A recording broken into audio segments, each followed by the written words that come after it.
It's a life and death duel under the fierce Kalahari sun. The competitors, Africa's swift and graceful antelope, the springbok, and the fastest predator on land, the cheetah.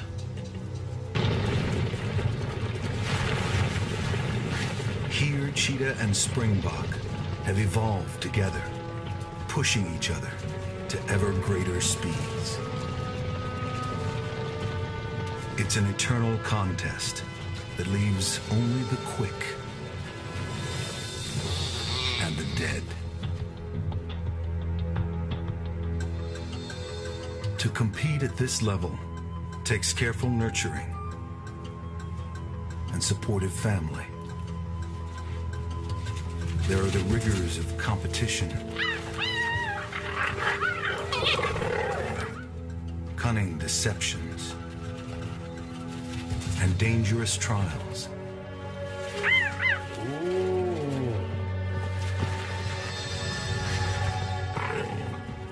That ensure only the fittest will survive to compete in one of the most spectacular races on Earth.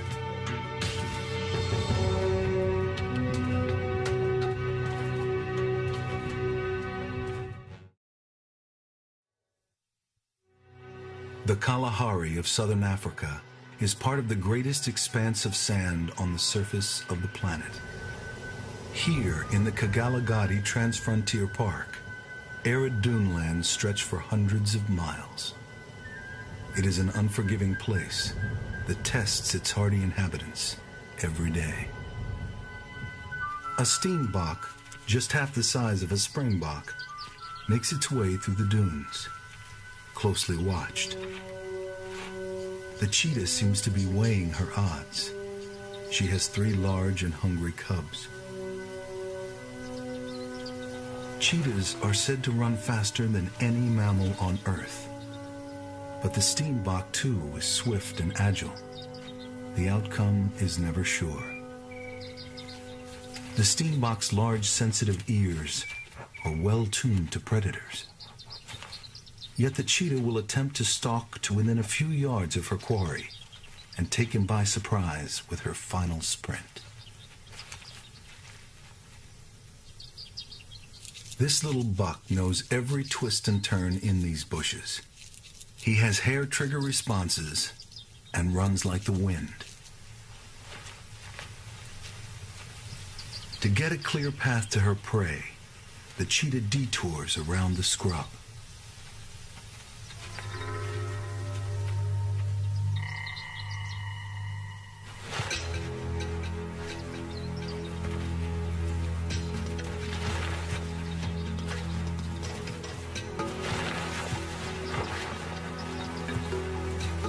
With long legs for drive, a long tail for balance, and a spine that acts like a spring, the cheetah is built for speed. But the steenbok too is fast and fueled by desperation.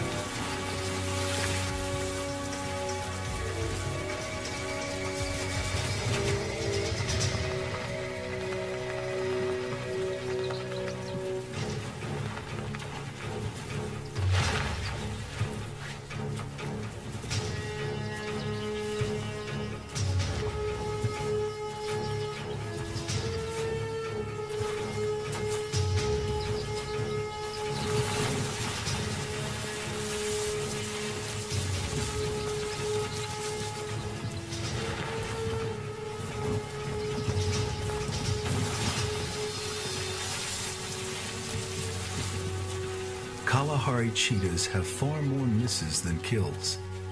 This time, she beats the odds.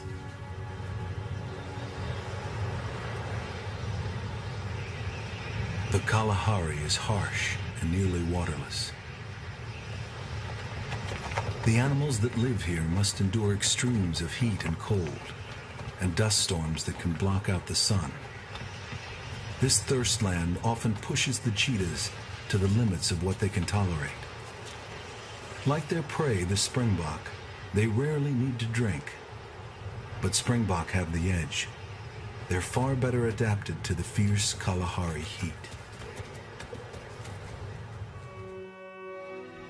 The dry courses of ancient rivers thread through the sand dunes. These riverbeds, with their nutritious minerals and salt-tolerant plants, are the preferred habitat of the springbok. Springbok are born to run. The main prey of most cheetahs in the Kalahari, they manage to outlast, if not outpace, the short, swift sprint of the cheetah. This looks like fun and games. It's called pronking, and why they do it, nobody knows. It may confuse predators or discourage them in a show of fitness and agility, or just be training for the big events that could claim their lives. But whatever the springbok do, cheetahs will be watching. The mother and her cubs follow the show with close attention.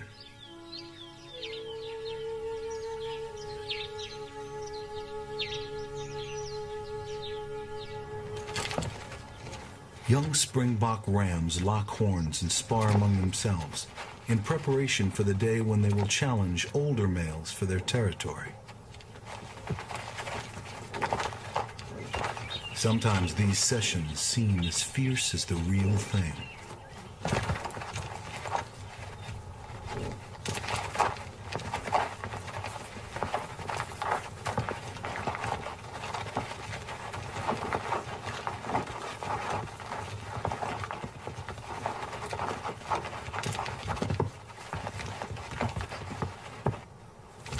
Someday they will fight for the loneliest and most dangerous position in the springbok world.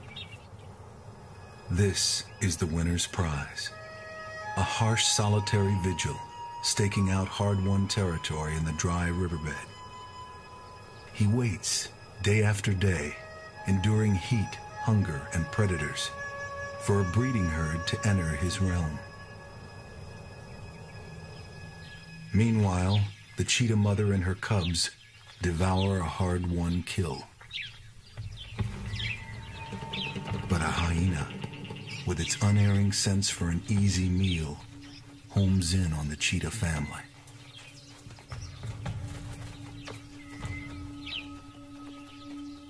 For the timid cheetahs, it's no contest.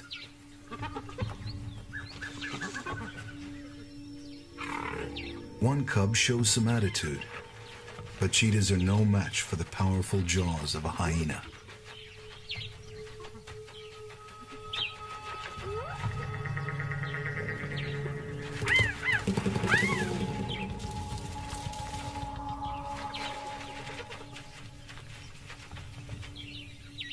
There are no easy meals for this mother. Unlike hyenas, cheetahs must kill almost everything they eat.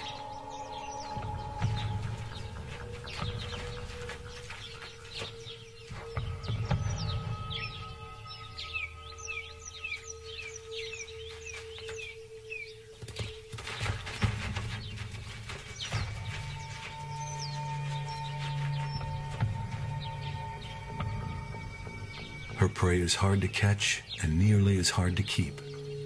She may have to hunt again in the heat of the day, when her body temperature could soar to dangerous levels.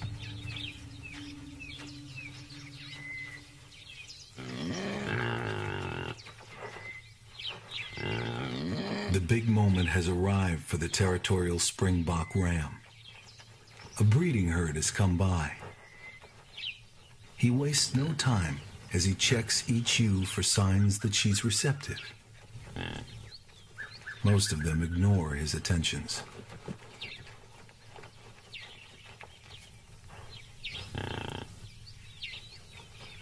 Then, one of the ewes obliges with a few drops of urine for him to test. And its chemical message tells him she's ready. He follows her closely, waiting for the right moment.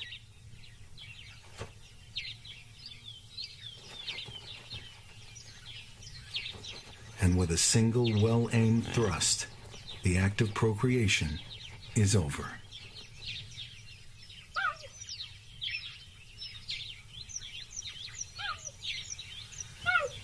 Morning finds the cheetah mother calling her cubs. They've gone exploring without her, but the Kalahari is full of danger for curious cats. The cubs have discovered a wounded gemsbuck that may have escaped from a lion. It's weak, but something tells them they're still out of their league. They're intrigued, but they don't know what to do. Its horns could be lethal. It's too big even for their mother to tackle.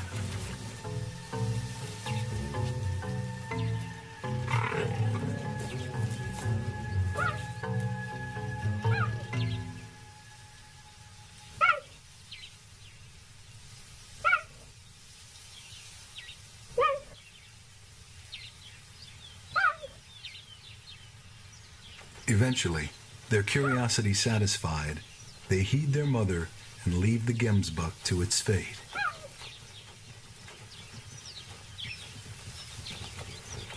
In the dry riverbed, the male springbok has a problem.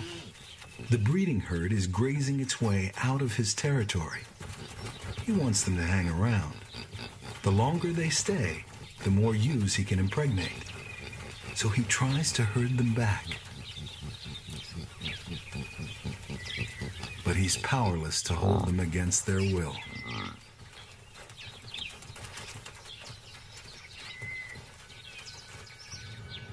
In the low brush along the riverbed, the cheetahs begin their stalk. The herd grazes in a wide part of the bed where there's no cover.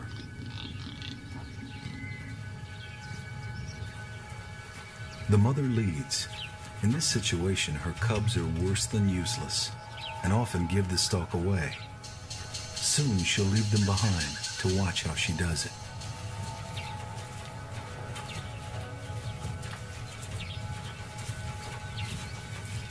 The ram, distracted by his wandering herd, hasn't seen the cheetahs closing in on him, barely 100 yards away.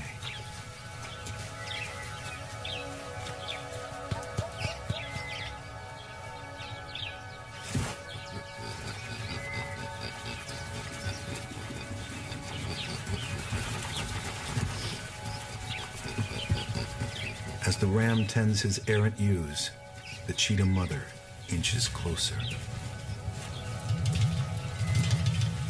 The cubs would like to join in, but they're learning to sit tight.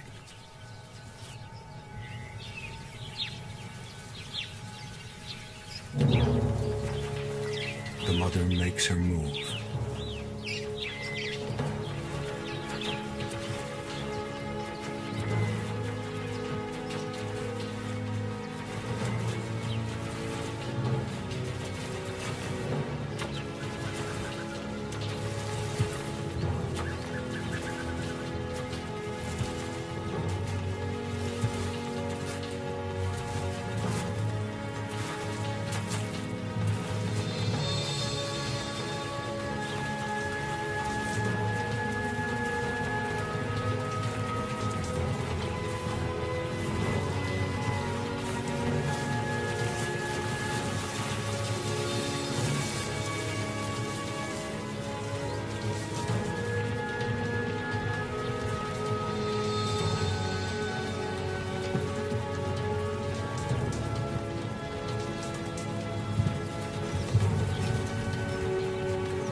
Most hunts end this way.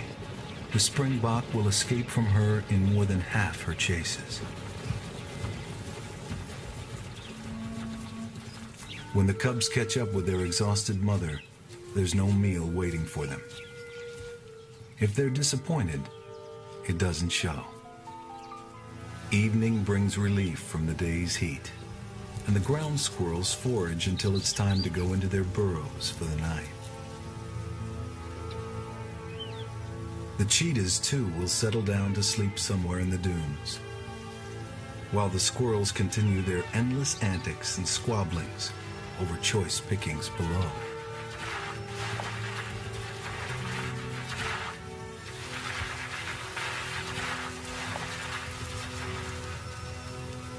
One spots trouble on the horizon. House guests from hell. And there's no doubt where they intend to spend the night. The sharp-nosed visitors hardly acknowledge the squirrel's existence and are about to take over their burrows.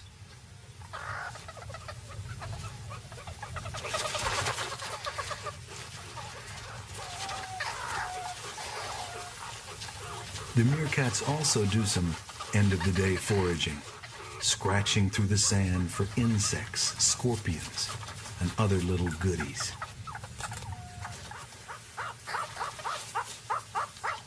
Some clear the burrows they will sleep in tonight. But before bedding down, they groom one another so thoroughly that they'll all sleep tonight with fewer fleas.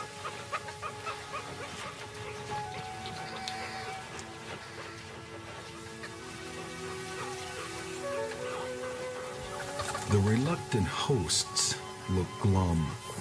It's past their bedtime, yet they must wait for the meerkats to decide which burrows they will use.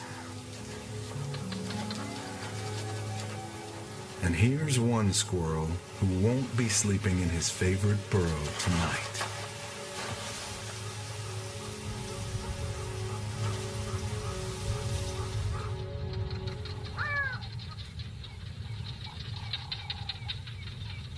Sunset reveals a newcomer to the area. A young male cheetah sprays his final declaration for the night. He and his male partner, both young bloods in the area, are intent on extending their territory. They ventured well beyond their usual range. But tonight they'll still sleep to the familiar calls of barking geckos.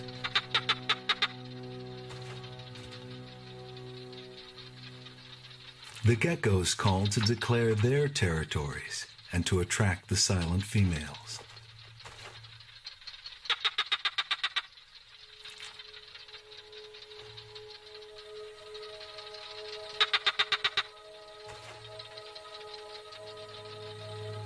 Not far off, the cheetah mother and her cubs are sound asleep, oblivious to the summertime chorus around them.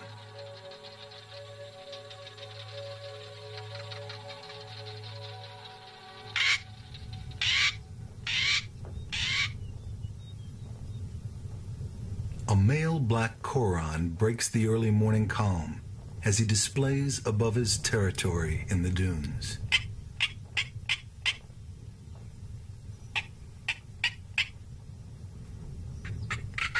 These birds are common throughout the Kalahari and act out their noisy disputes with spectacular aerial displays. Young males like these often team up together, whereas female cheetahs live solitary lives unless they have cubs. These two are probably brothers and partners for life. They hunt, go courting, and today they're exploring together.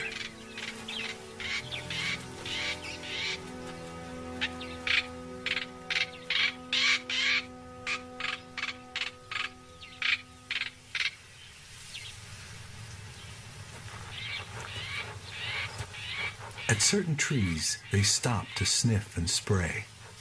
These trees are bulletin boards where cheetahs declare ownership of the area to other territorial males and advertise their presence to passing females. From the odors left by other cheetahs, they'll know who else is in the neighborhood.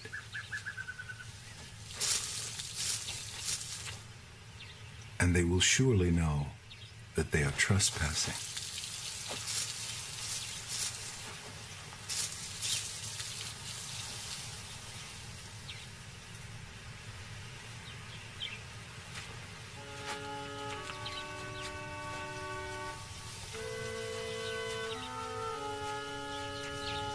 In fact, they have already been seen by two older males who are long established in the area.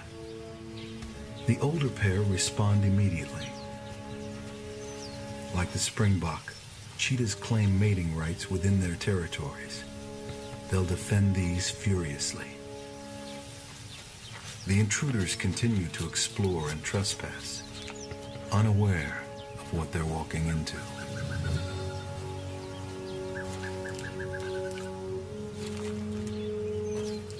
Only now do the youngsters pause and seem to sense the trouble they're in. The older males advance toward them with ominous intensity. Male cheetahs will sometimes kill one another in territorial fights.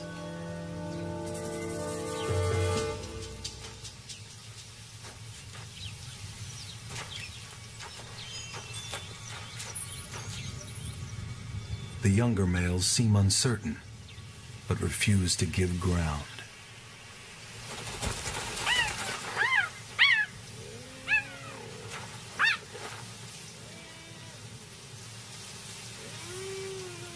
The older males flank the youngsters threateningly. Each side waits for the other to make the first move.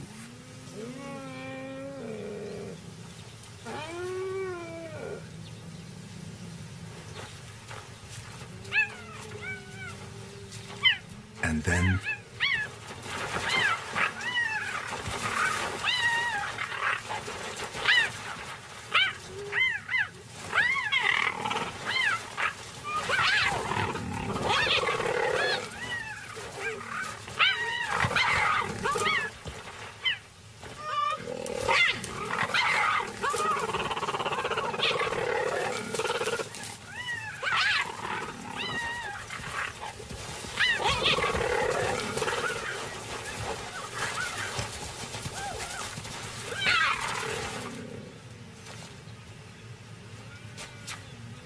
it's a standoff. But now the roles have been reversed. This time the youngsters are on the outside. Still, neither side will risk injury in an evenly matched contest.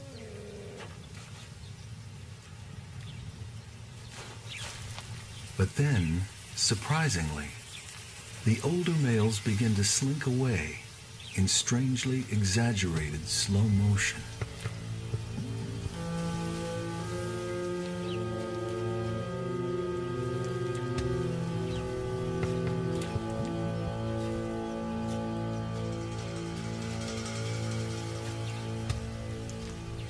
The young males have carried the day, but this one keeps a constant watch on the retreat, unwilling to take his eyes off his adversaries while he backs toward a shady tree.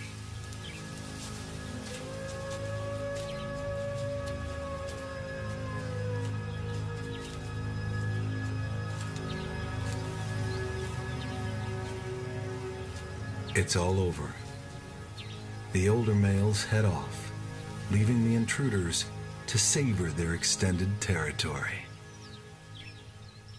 High on a dune, above the riverbed, ostriches have made their nest. And when a jackal appears to be just passing by, the male ostrich is not fooled.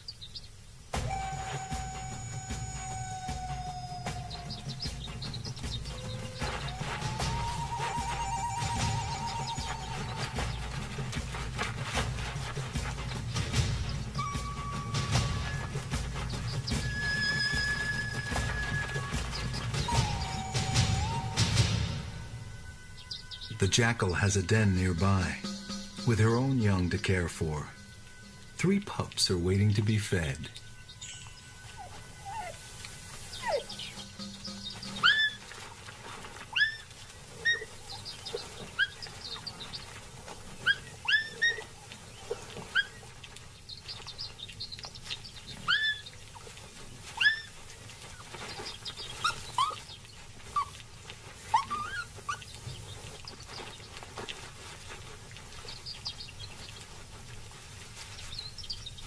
The first chick has made his debut, and within a few days, most of the other eggs will also hatch. Shielding the eggs from the fierce Kalahari sun is crucial. The male ostrich meticulously arranges them to make sure his body covers every one. Temperatures can soar in the Kalahari, often to over 110 degrees, and the sand becomes unbearably hot.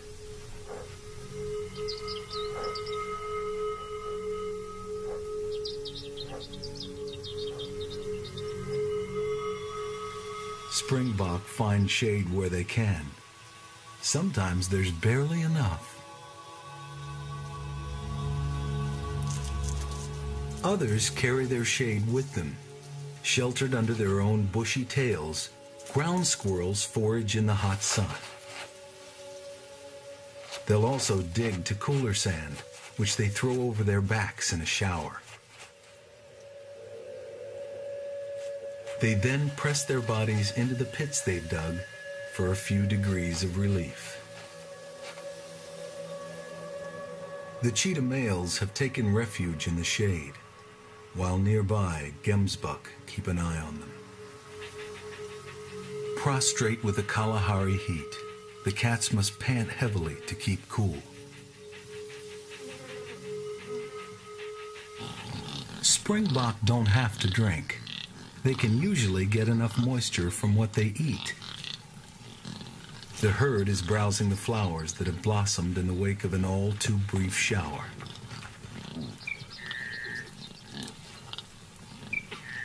The delicate blossoms must be a welcome change from their usual diet of grasses and leaves.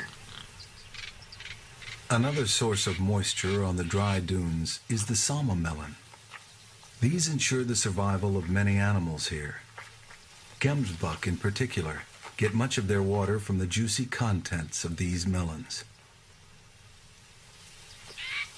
Even cheetahs are known to eat them, but the majority of their moisture comes from the flesh of their prey.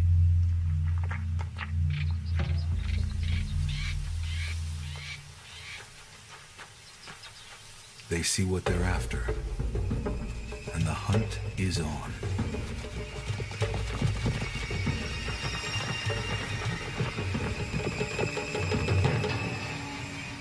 They've caught a calf. Its mother is drawn to its cries and struggles. She won't be intimidated, and she's not scared off when one of the cheetahs tries to deflect her. She's desperate to free her youngster from the cheetah's strangling bite. But where in all this is his head?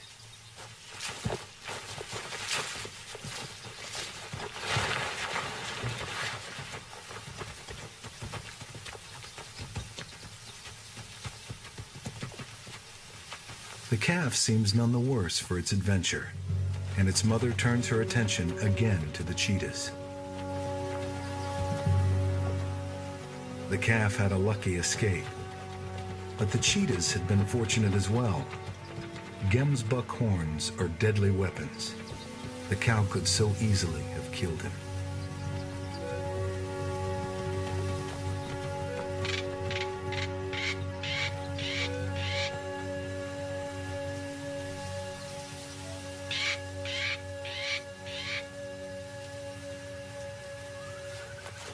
In the past few days, the ostrich eggs have been hatching fast, and the male has been swallowing quantities of the calcium-rich shells, often with the soft inner lining still attached.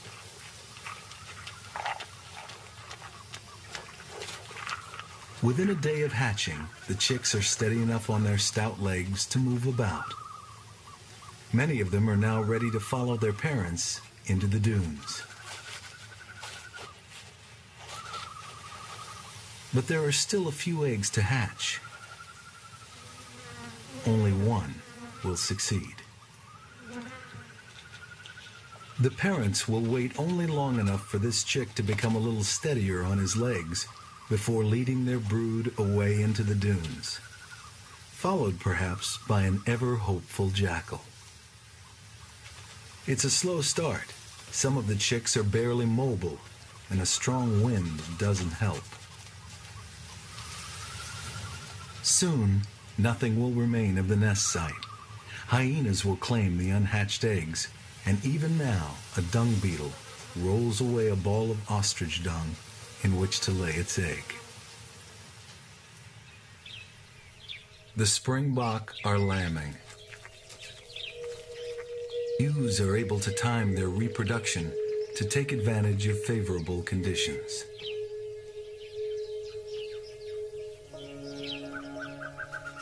The ewes also synchronize their birth, so for about a month, the market is flooded with an abundance of small, easy meals. The arrival of this youngster has attracted some curious ewes, but the sooner they leave the mother and her newborn, the better. So much attention could attract predators. The newborn lamb is defenseless and must stay hidden for about the first 20 days of its life. Within a month, this wobbly youngster must be swift enough to run with the herd.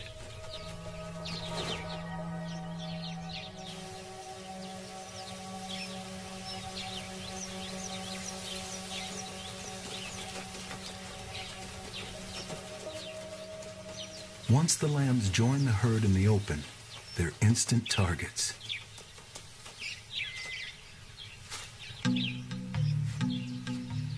In the ancient race, the lambs must try their legs, and the cheetah cubs must learn to hunt.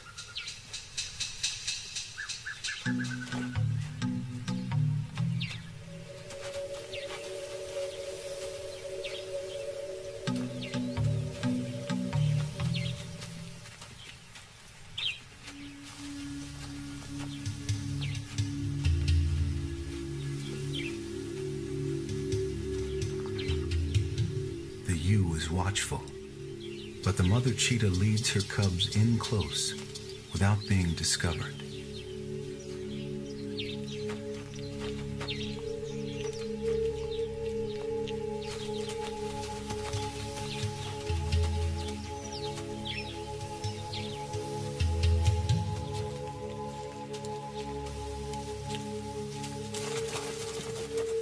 The lamb must also master the exuberant art of pronking, but his timing is terrible.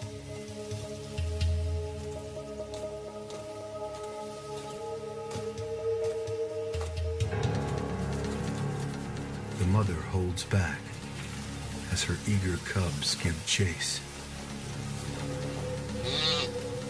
This is their training, but they still have a lot to learn.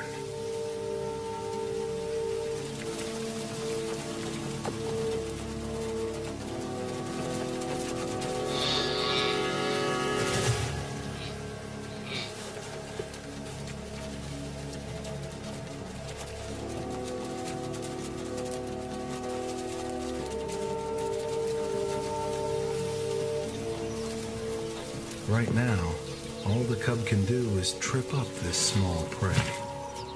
The mother will be needed for the kill.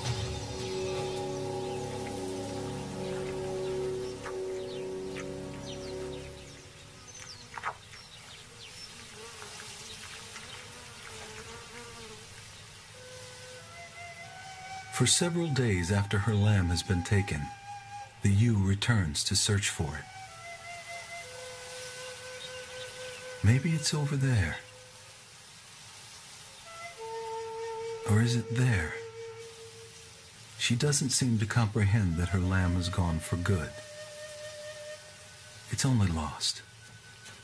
It'll turn up soon.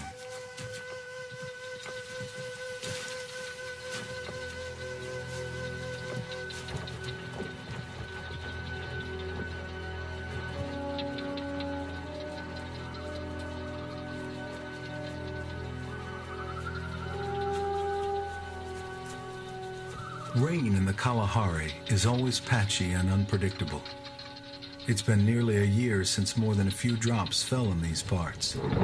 But now a tremendous storm is brewing.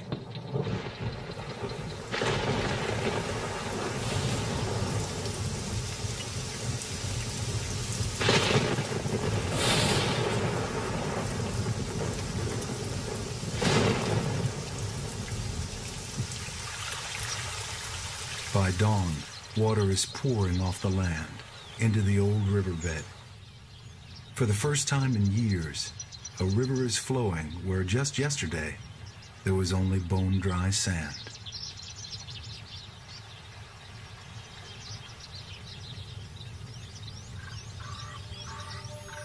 Within a day or two, the river has just about drained away. But the water has worked its magic as ephemeral plants of the desert put on a show. The dunes support a riot of blossoms. A bumper crop of bitter gemsbuck melons and sama melons ripen for the lean times that will surely return.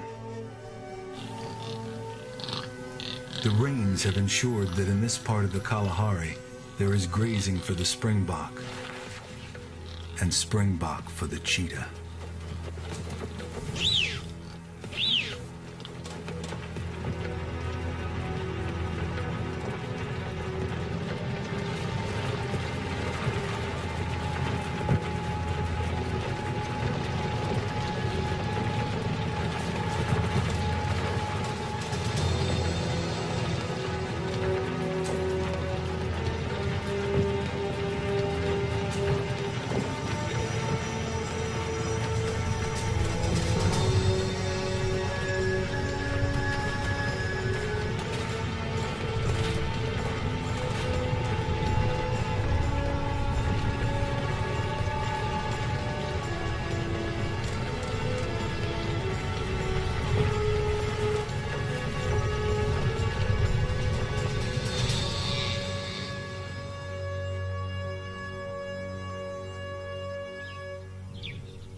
Sun and dry air take their toll, but hardy desert grasses now cover much of the dunes.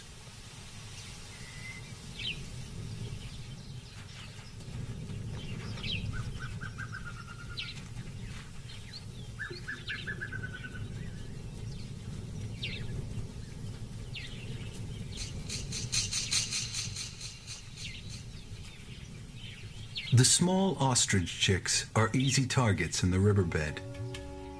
The mother and her cubs can take their time. There'll be no need for a stalk. They can simply trot down to get one.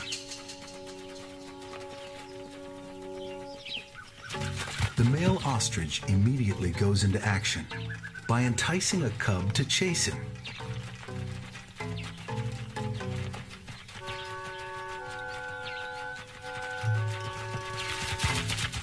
On powerful legs, he leads the cub away from the chicks.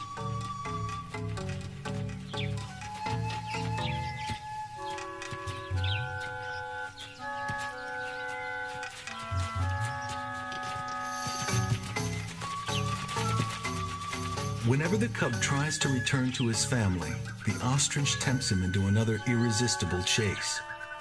The strategy works well, and while the ostrich is distracting the cub, he's buying time for his chicks. The female, too, has an act. She pretends to be lame and flounders away from her chicks. She makes herself look like an easy catch. The other cubs and the mother have each caught a chick and can ignore the convincing performance of the female ostrich. But the inept cubs are not sure what to do with their chicks. Meanwhile, the male ostrich continues his teasing game and almost looks as though he's enjoying it.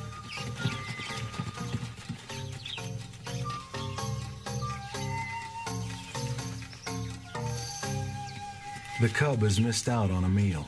He'll never find a chick for himself now. He wants to leave, but the ostrich continues to bait him. Come on, just one more time. The game is worn thin. The cub has had enough. But there's a friendly welcome back, and perhaps a lesson has been learned.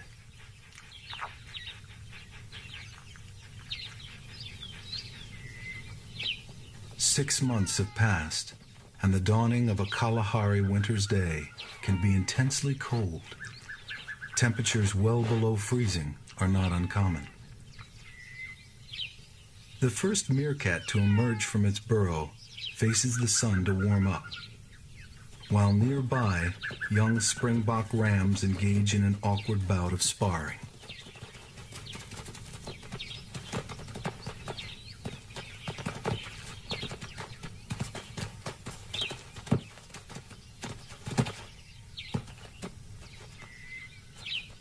Meerkats are early risers. Soon they're all solemnly assembled for their morning worship of the winter sun.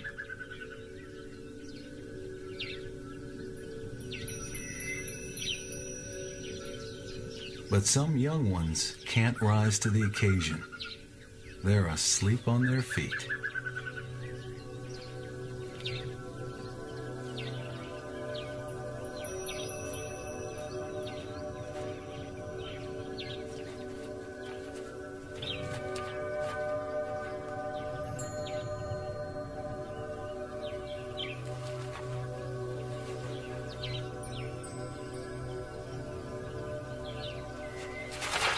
The youngsters with their smaller bodies warm up first, and the ranks fall out in disarray.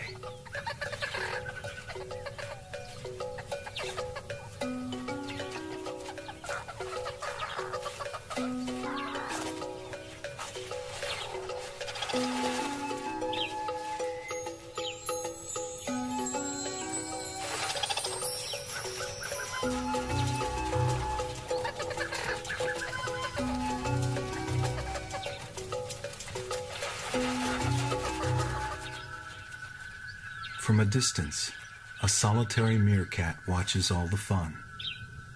She's down on her luck. Cast out by the group, she has spent the night with the squirrels. The rest of the meerkats still watch her carefully.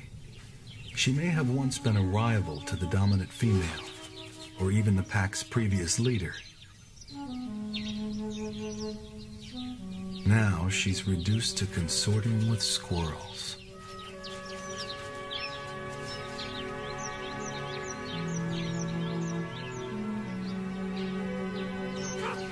When her pack leaves, they leave without her.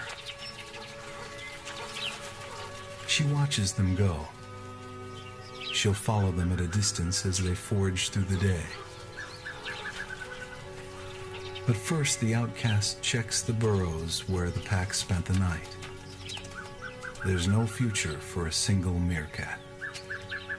She'll trail the pack until the grudge is forgotten. The cheetah cubs are about 18 months old now, as big as their mother and old enough to leave her to seek their own fortunes. Once they go, she may never see them again.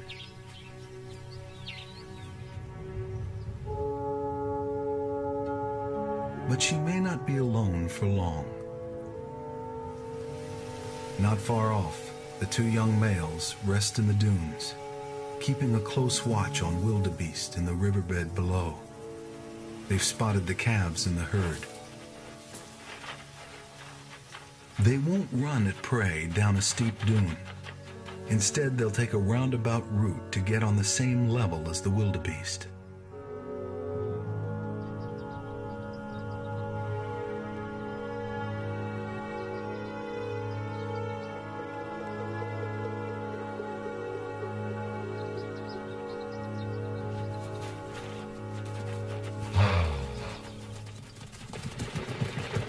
At first, only some of the herd see the cheetahs, but soon they're all in full flight. They've caught a calf, but once again, they may have to contend with the ferocity of maternal instinct.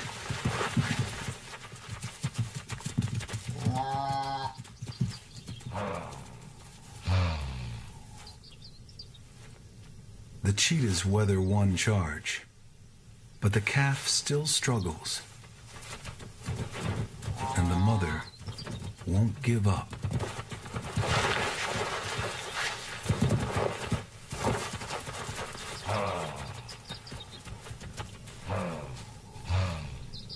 Another charge like that one, and the mother might have her calf back.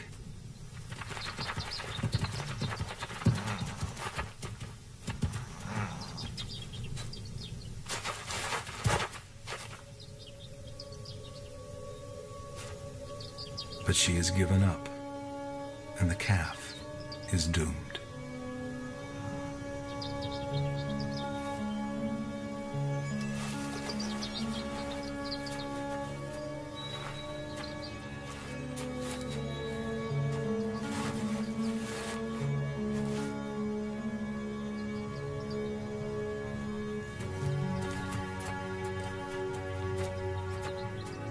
One of the brothers has paid a price for their meal.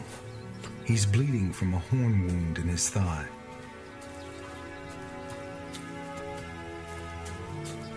But he's been lucky, and he's recovering quickly enough to claim his share.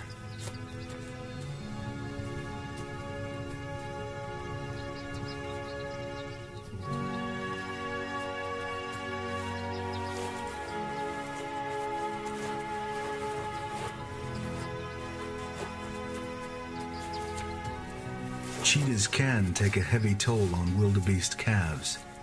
Some herds in the Kalahari lose nearly all their calves to cheetahs.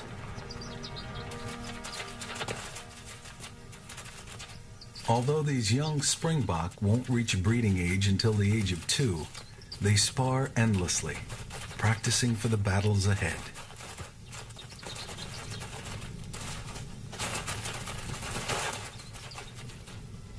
The cheetah mother shows no interest in hunting. But if she were interested, these precocious youngsters would be as hard to catch as an adult.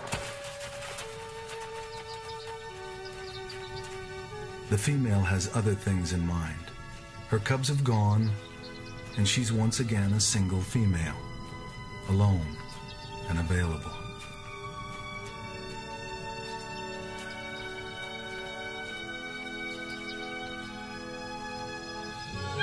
The young males are the first to get her message from the scent she has left in her wake, and they're urgently pursuing her. They're eager to get to her before any other males that might be around. They call to her with chirps that can carry for a mile or more, but she could be anywhere in these dunes. She may even be hiding from them.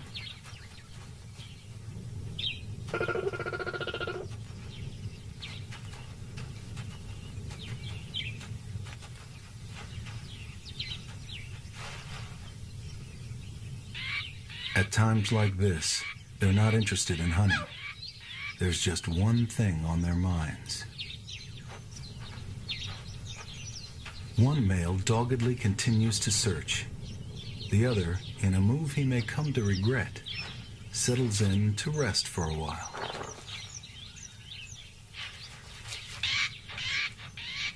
The more enterprising male is rewarded with a clue. The female has urinated here recently. It must be close.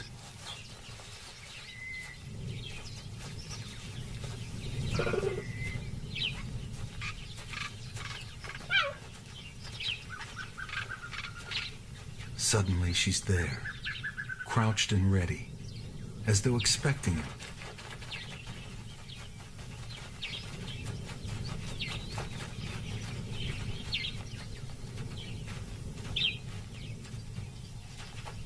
She accepts his approach.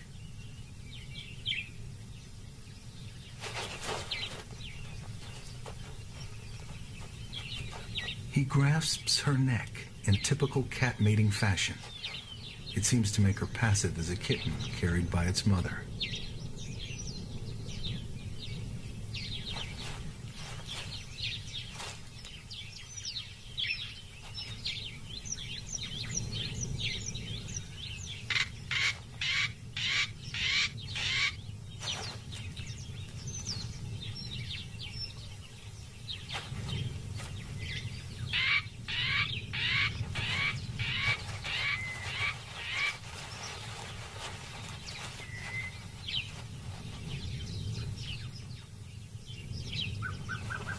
Then abruptly, she lets him know it's over. At this moment, the other brother arrives, heightening the tension.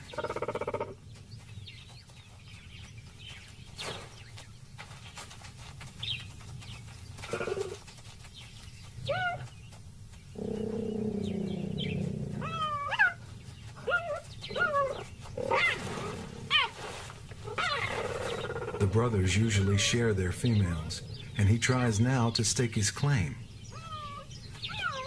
She's having none of it.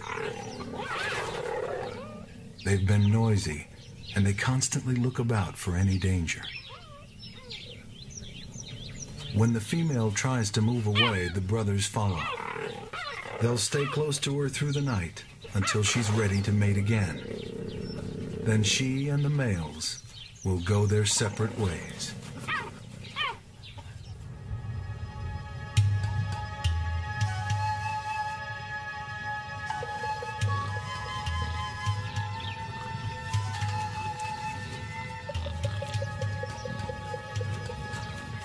Once more, the female is alone and hunting. And if her mating was successful, she's already carrying the next generation of hunters along with her.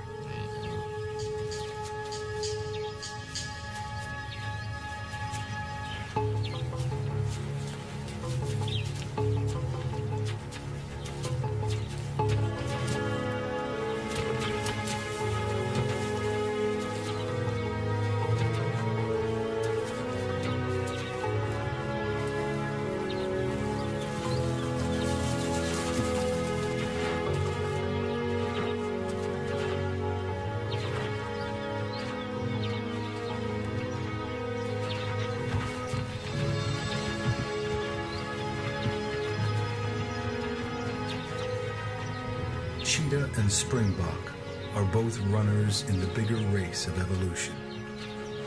They have honed each other to extraordinary perfection, matchless in their grace and stunning speed.